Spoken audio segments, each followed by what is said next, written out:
Shalom Bapak Ibu dan Saudara-saudara yang terkasih dalam Tuhan. Bagaimana kabarnya hari ini? Kiranya kita diberikan kesehatan, kekuatan, dan juga sukacita dari Tuhan.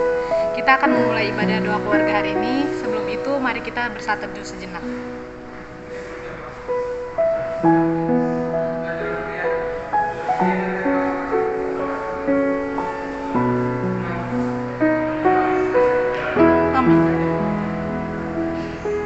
Bapak Ibu dan Saudara-saudara yang terkasih, kita akan menyanyikan lagu dari NKB 147 bait 1 dan 3.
Mari Bapak Ibu dan Saudara-saudara yang terkasih, kita bersatu dalam doa. Tuhan Yesus, terima kasih Tuhan atas berkat dan penyertaan-Mu hari ini Tuhan. Kami anak-anak-Mu datang dalam hadirat-Mu Tuhan untuk mendengarkan firman-Mu Tuhan. Tuhan berkati juga hamba-Mu yang akan menyampaikan firman-Mu agar menjadi rema dalam hidup kami. Terima kasih Tuhan Yesus, haleluya, amin. Bapak Ibu Saudara yang kasih dalam Tuhan Yesus Kristus, dalam kesempatan yang berbahagia ini kita akan bersama-sama membaca dan merenungkan firman Tuhan. Bagian Alkitab yang akan kita baca dari 1 Korintus 15 ayat yang ke-57 dan ayat yang ke-58. 1 Korintus 15 ayat yang 57 dan ayat yang ke-58. Saya akan bacakan buat kita semua. Tetapi syukur kepada Allah yang telah memberikan kepada kita kemenangan oleh Yesus Kristus Tuhan kita. Karena itu, saudara-saudaraku yang kekasih, berdirilah teguh, jangan goyah, dan giatlah selalu dalam pekerjaan Tuhan. Sebab kamu tahu bahwa dalam persekutuan dengan Tuhan, jerih payahmu tidak sia-sia. Demikian bagian Alkitab yang kita baca saat ini, dan yang dikatakan berbahagia adalah mereka yang senantiasa memelihara di dalam kehidupan sehari-hari. Bapak, Ibu, dan Saudara yang kasih dalam Tuhan Yesus Kristus, tema renungan kita saat ini adalah dalam jerih dan juang. Bapak, Ibu, dan Saudara, teringat beberapa waktu yang lalu ketika anak saya masih duduk di bangku TK, dia mendapat tugas dari gurunya untuk menanam beberapa butir kacang hijau yang sudah diberikan oleh gurunya untuk ditanam di rumah masing-masing. Dan juga diberitahukan bagaimana cara menanamnya, yaitu diletakkan di dalam wadah yang di dalamnya dikasih kapas yang sedikit berair. Dan butir kacang hijau tersebut diletakkan di situ, dan dalam beberapa waktu kemudian nanti akan adanya perubahan atau pertumbuhan dari biji kacang hijau tersebut. Nah, Bapak, Ibu, dan Saudara yang kasih dalam Tuhan Yesus Kristus, ketika sampai di rumah, anak saya tersebut kemudian meletakkan biji kacang hijau, dan dalam waktu yang sudah ditentukan, kira-kira seminggu kemudian, mereka diperintahkan untuk membawa hasil dari percobaan tersebut ke sekolah. Dan Bapak, Ibu, dan Saudara yang kasih dalam Tuhan Yesus Kristus tahu tidak bahwa biasanya dalam beberapa hari kacang hijau yang diletakkan di wadah dengan tempat persemaian begitu akan tumbuh menjadi kecambah. Tetapi apa yang terjadi pada butir kacang hijau yang diberikan oleh guru kepada anak saya tersebut, ternyata selama seminggu tidak ada perubahan sama sekali. Dan ketika saya menjelaskan kepada anak tersebut dan memberitahukan bahwa mungkin saja terjadi sesuatu pada butir kacang hijau tersebut sehingga tidak tumbuh. Tetapi karena sudah ditentukan atau sudah diperintahkan oleh gurunya untuk membawa butir kacang hijau tersebut ke sekolah, maka dalam kondisi dan keadaan seperti itulah, maka butir kacang hijau itu dibawa oleh anak saya ke sekolah dengan tidak adanya perubahan atau pertumbuhan. Nah, Bapak Ibu dan Saudara yang kasih dalam Tuhan Yesus Kristus, pulang dari sekolah, lalu anak saya bercerita bahwa ternyata butir kacang hijau yang diberikan kepada anak-anak ternyata sudah direbus oleh gurunya sehingga memang tidak terjadi pertumbuhan. Tetapi si guru menjelaskan bahwa ternyata ada anak-anak yang membawa butir kacang hijau yang sudah berkecambah. Jadi rupanya oleh orang tua mereka, butir kacang hijau ketika tidak tumbuh lalu diganti dengan butir kacang hijau yang lain supaya terjadi pertumbuhan dan menjadi kecambah. Tetapi anak saya atau saya tidak, atau kami orang tuanya tidak merubah itu.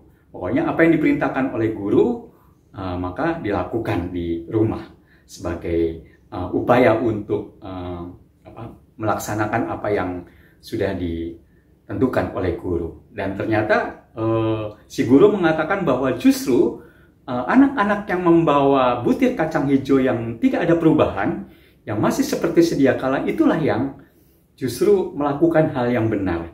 Jadi rupanya Bapak Ibu dan Saudara yang kasih dalam Tuhan Yesus Kristus, si guru ini mau mengajarkan kepada anak-anak sebuah kejujuran. Dan itu melatih melatih karakter dari anak-anak sebagai salah satu karakter yang mau diajarkan kepada anak-anak pada waktu itu. Menarik sekali. Bapak Ibu dan Saudara yang kasih dalam Tuhan Yesus Kristus, terkait dengan kehidupan kita saat ini, bahwa sekarang ternyata banyak sekali orang-orang yang berupaya melakukan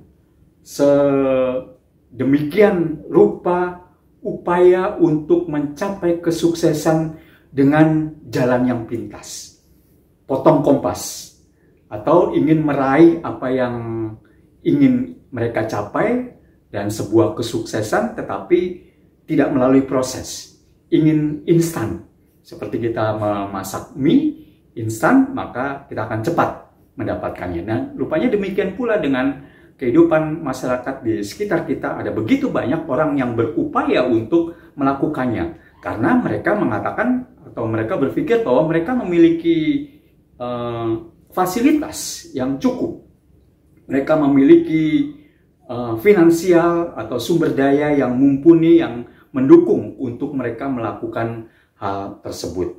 Padahal Bapak Ibu dan Saudara yang kasih dalam Tuhan Yesus Kristus, itu berarti mereka sebenarnya telah mengesampingkan sebuah proses yang sebenarnya mengajarkan kepada orang tersebut untuk betapa berartinya, berharganya sebuah perjuangan, sebuah jerih lelah, dan ketika hasil dari jerih lelah itu didapatkan, maka sebenarnya ada sebuah kepuasan yang tidak bisa terkatakan. Tetapi begitulah yang dilakukan oleh sebagian banyak orang ketika ingin mencapai apa yang diinginkan, ingin sebuah kesuksesan, maka segala upaya dilakukan walaupun harus mengesampingkan kejujuran, mengesampingkan perbuatan baik, bahkan kemudian mereka mau mencuri hak orang lain. Nah, Bapak Ibu dan Saudara yang kasih dalam Tuhan Yesus Kristus, bagian Alkitab yang kita baca saat ini pun sebenarnya merupakan bagian dari percakapan mengenai kebangkitan Kristus. Nah, berbicara soal kebangkitan Kristus, maka tidak lepas dari upaya atau pengorbanan dan perjuangan Yesus Kristus di dalam menjalani penderitaan salib. Bahwa jerih dan juang Yesus Kristus tidak semata-mata ia lakukan hanya untuk kepentingan diri sendiri, tetapi justru untuk membela manusia yang telah berdosa dan memberontak terhadap Allah dan yang harusnya dihukum karena keberdosaan manusia. Jadi seharusnya manusia mengalami kematian karena keberdosaan yang dilakukan oleh manusia. Tetapi jerih juang Yesus mau menunjukkan akan kesetiaan ketaatan kepada Bapaknya. Dan Kristuslah pada akhirnya mampu menyelamatkan manusia. Berarti kita adalah orang-orang yang bersyukur karena diselamatkan oleh Kristus karena perjuangan dan jerih lelah Kristus. Dan perjuangan Kristus ternyata juga menghasilkan kemenangan. Kristus dimenangkan karena kesetiaan dan ketaatan kepada Bapaknya. Dan kemenangan Kristus inilah yang justru juga menjadi kemenangan manusia. Nah, Bapak, Ibu, dan Saudara yang kasih dalam Tuhan Yesus Kristus, lantas apa yang harus dilakukan oleh manusia yang sudah dimenangkan oleh Kristus tersebut? Ayat 58 katakan, karena itu saudara-saudara yang kekasih, berdirilah teguh, jangan goyah, dan giatlah selalu dalam pekerjaan Tuhan. Apa yang sudah dikerjakan oleh kita selama ini, teruslah selalu kita kerjakan dengan giat. Berdiri teguh dan jangan goyah. Meskipun bencana, malapetaka menimpa kita. Dan godaan untuk membuat kita jatuh dalam pencobaan melakukan perbuatan curang dan mencuri hak orang lain harus kita singkirkan. Harus kita jauhkan. Teruslah berlaku jujur dan taat. Tetap memelihara persekutuan dengan Tuhan sehingga kita tidak semakin jauh dari Tuhan, tetapi justru semakin memahami apa maksud dan rencana Tuhan serta kehendak Tuhan di dalam kehidupan kita. Hanya karena kita tidak ingin berjerih lelah atau berjuang, maka kemudian kita mengambil jalan pintas guna meraih kepuasan dan kesuksesan atau kehendak yang ingin kita capai semata-mata. Tapi sesungguhnya di dalam persekutuan dengan Tuhan, jerih payahmu tidak sia-sia. Ayat yang ke-58. Ayat ini mengingatkan kepada kita untuk membangun hubungan kita dengan Tuhan semakin intim, dan itu menjadikan kita semakin yakin dan percaya bahwa ternyata Tuhan tidak membiarkan kita di dalam berjerih lelah, di dalam berjuang menjalani kehidupan ini. Dan semuanya itu tidak akan sia-sia, karena justru akan membuka mata hati kita apa yang baik yang harus kita lakukan dan hadapi di dunia ini. Meskipun harus sekali lagi berjerih lelah dan terus berjuang. Kiranya Tuhan berkati kita semua dan memampukan kita untuk tetap setia, berjuang, berdiri teguh, dan memelihara persekutuan dengan Tuhan. Kiranya Tuhan berkati kita semua. Amin.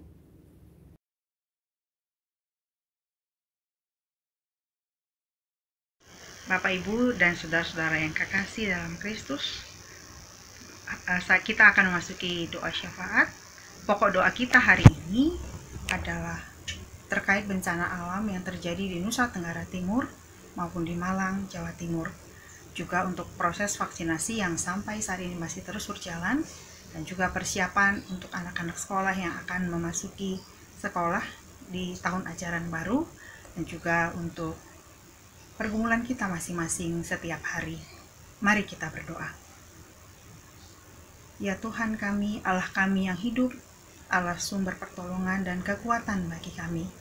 Terpuji namamu Bapa kami, karena Engkau yang menyatakan kasih dan kemurahan-Mu dalam hidup kami. Hari lepas hari Engkau tidak pernah meninggalkan kami ya Tuhan, dan Engkau senantiasa memberikan berkat yang patut kami terima masing-masing. Bapa kami di surga, saat ini kami bersahati Bapa, berdoa menaikkan syafaat kepadamu. Saat ini kami mau berdoa untuk saudara-saudara kami yang tertimpa musibah bencana alam di Nusa Tenggara Timur, yang sampai saat ini masih dilakukan pertolongan bagi mereka ya Bapa. Tolonglah Bapa untuk orang-orang yang terlibat di dalam pemberian pertolongan bagi mereka. BNPB, TNI, Polri, pemerintah setempat. Kiranya mereka pun Engkau berkati supaya mereka dapat memberikan pertolongan yang terbaik untuk saudara-saudara kami di Nusa Tenggara Timur. Bapa di surga, juga untuk saudara-saudara kami di Malang akibat gempa ya Tuhan, kiranya mereka pun beroleh pertolongan, baik dari BNPB, relawan, TNI, Polri, maupun pemerintah setempat. Kami berdoa Bapa untuk sumbangan-sumbangan yang akan disampaikan kepada mereka sebagai bantuan, boleh mencapai mereka masing-masing. Mereka boleh menerimanya dengan baik, sehingga mereka pun boleh menata kehidupan mereka kembali, dan mereka pun tetap merasakan kasih dan pertolongan Tuhan. Bapa kami di surga, janganlah kiranya ada orang yang hendak berbuat jahat di antara pertolongan yang disampaikan kepada mereka ya Bapa. Bapa kami di surga, kami juga mohon Tuhan tetap berikan kami hati dan mengulurkan tangan kami sebagai warga gereja Bapa. Tidak hanya berdoa, tapi ketika kami memiliki sesuatu yang boleh kami sampaikan kepada mereka, biarlah kami dengan kerendahan hati dan dengan kerelaan hati memberikannya kepada mereka ya Bapa. Sekalipun kami masih berada dalam kondisi yang cukup sulit di masa pandemi saat ini, biarlah kami bertolong-tolongan di tengah menanggung beban kami ketika kami menjalani kehidupan kami saat ini. Bapa kami di surga, kami percaya Engkau mengizinkan ini semua terjadi karena kemurahan-Mu juga Bapa yang akan Engkau tunjukkan bagi kami umat manusia. Bapa kami di surga, saat ini juga kami berdoa Bapa untuk proses vaksinasi COVID-19 yang masih terus berjalan. Kiranya Bapa pun tetap memberkati tiap-tiap orang yang terlibat di dalamnya, baik pemerintah, baik tenaga medis, dan bahkan setiap penerima vaksin sendiri Bapa. Kiranya semuanya boleh bekerja sama karena Tuhan pun memberkati. Bapa, mampukan kami terus melakukan protokol kesehatan dengan baik, sekalipun sudah menerima vaksinnya Bapa, karena sesungguhnya itu adalah sebuah cara mengantisipasi jumlah penyebaran. Bapa kami di surga, juga kami berdoa saat ini untuk persiapan anak-anak kami yang akan memasuki tahun ajaran baru dan rencananya akan menjalani tatap muka. Kiranya Bapa juga berkenan memberikan hikmat dan kebijaksanaan bagi tiap-tiap orang maupun stakeholder yang terkait dalam pengambilan keputusan, bahkan persiapan-persiapan yang dilakukan supaya sekolah boleh siap dan juga anak-anak kami boleh siap untuk memasuki belajar di sekolah dengan tatap muka. Bapa kami yang penuh kasih dan kemurahan, kami tidak terlepas dari pergumulan hidup kami masing-masing di tengah-tengah keluarga ya Bapa. Kami juga mau taruh semuanya ke dalam tangan pengasihan-Mu. Kiranya Engkau berkenan berikan kami kekuatan melewatinya Bapa. Biar kami tidak menyerah, tapi kami tetap memegang iman setia kami kepada Engkau saja. Terima kasih ya Bapa di surga atas kasih dan kemurahan-Mu, anugerah dan berkat yang Engkau berikan bagi kami hari lepas hari. Terpuji nama-Mu Bapa, kami datang berdoa dan berserah di dalam nama Kristus yang mengajar kami berdoa. Bapa kami yang ada di sorga, dikuduskanlah nama-Mu, datanglah kerajaan-Mu. Jadilah kehendak-Mu di bumi seperti di sorga. Berikanlah kami pada hari ini makanan kami yang secukupnya, dan ampunilah kami akan kesalahan kami, seperti kami juga mengampuni orang yang bersalah kepada kami. Dan janganlah membawa kami ke dalam pencobaan, tetapi lepaskanlah kami daripada yang jahat. Karena Engkaulah yang empunya kerajaan, dan kuasa, dan kemuliaan sampai selama-lamanya. Amin. Umat Tuhan yang terkasih, apa yang kita dengar dan renungkan firman Tuhan pada hari ini dapat menjadi pedoman bagi kehidupan kita masing-masing. Untuk mengakhiri doa keluarga pada hari ini, mari kita bersama-sama mengangkat pujian dari NKB 207 bait 1 dan 3.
Bapak, Ibu, dan Saudara yang kasih dalam Tuhan Yesus Kristus, kita baru saja mengikuti rangkaian doa keluarga saat ini. Tetaplah kerjakan karya keselamatan Tuhan di dalam kehidupan kita, dan teruslah berjuang, karena kita yakin dan percaya jerih, lelah, dan perjuangan kita tidak sia-sia ketika kita terus memelihara persekutuan kita di dalam Tuhan. Tetap sehat, tetap semangat, Tuhan berkati kita semua. Amin.